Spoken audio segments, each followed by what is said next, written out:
ఈ నెల 10వ తారీఖున సివిల్ సప్లైస్ అధికారులు బందరు రూరల్ పోలీస్ స్టేషన్లో 3700 బస్తాలు 3708 బస్తాలు జయసుధ వేర్ హౌస్లో గోడౌన్లో మిస్ అయినాయని చెప్పేసి పోలీస్ కేసు పెడతాం జరిగింది.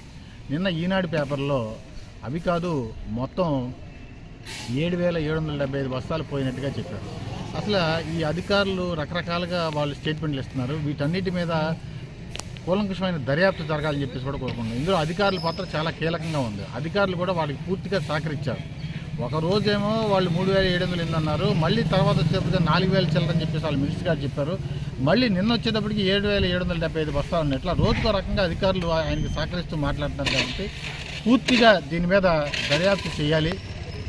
అధికారుల పాత్ర కూడా ఉంది కాబట్టి అధికారుల మీద కూడా కేసులు కట్టి అధికారులను దర్యాప్తు చేయాలి. అలాగే ఈ పీడిఎస్ బియ్యం ఎలా తరలి వెళ్ళిందని చెప్పేసి ఆ జీపీఎస్ ట్రాక్ రికార్డులు వెరిఫై చేసినా కూడా తెలుస్తుంది.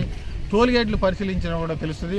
వీటన్నిటిని పూర్తిగా దర్యాప్తు చేస్తూ వీరి మీద కనుక ఒత్తిళ్ళు ఎక్కువైనట్టయితే ఈ కేసును సిట్టుకు కూడా బదిలీ చేయాలని చెప్పేసి మేము కోరుతున్నాము. కాకినాడలో జరిగిన భూకోపకరణాలన్నింటినీ కూడా మూలాలు బందర్ నుంచే ఉన్నాయి. కాబట్టి పూర్తిగా దర్యాప్తు అధికారులు వారి యొక్క విస్తృత స్థాయి పరిధులను ఉపయోగించి ముద్దాయిల్ని విచారించి తగు న్యాయం చేయాలని చెప్పేసి కోరుకుంటున్నాం.